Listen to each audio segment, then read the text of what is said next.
देखिए खेसारी जी इसलिए पसंद है बिकॉज वो एकदम बुलंद बिंदास टाइप के हैं, तो अच्छा लगता है उनको देखकर। एक्शन वैक्शन उनका बहुत अच्छा लगता है जी। रितेश जी, कल्लू जी सबके साथ दिखी है, लेकिन खेसारी जी के साथ नहीं दिखी हैं आप अभी तक। ऐसा क्यों?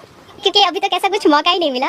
मैं उम्मीद करती हूँ कि काम करने का मौका मिलेगा और जल्द ही मिलेगा। देखते हैं, मैं भी वेट ही कर रही हूँ, लेट्स सी। तो दोस्तों बहुत बड़ा अपडेट लेके आ गया हूँ। जी हाँ दोस्तों, आप लोग को बता दूँ कि नीलम गिरी काम करना चाहते हैं खेसारी लाल यादव जी के साथ। तो जी हाँ दोस्तों, बहुत जल्दी नीलम गिरी और खेसारी लाल यादव एक साथ नजर आएंगे। तो वीडियो को लास्ट तक देखेंगे, चैनल को सब्सक्राइब कर लीजिए, तब पता चलेगा कब आएंगे। तो दोस्तों बता दूँ, एक इंटरव्यू के दौरान एक लड़की ने पूछा था कि खेसारी लाल जी के साथ नहीं देखे, तो नीलम गिरी का कहना है कि बहुत जल्दी जो है हम काम का इंतज़ार कर रहे हैं, खेसारी जी की तरफ से ऑफ़र आएगा तो मैं बहुत जल्दी जो है खेसारी जी के साथ काम करेंगे। तो जी हाँ दोस्तों, खेसारी फैंस भी यही चाहते हैं कि बहुत जल्दी नीलम गिरी और खेसारी लाल यादव एक साथ देखने को मिलेगा।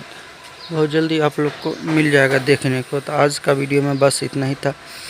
वीडियो पसंद आई तो लाइक और चैनल को सब्सक्राइब करिए। धन्यवाद।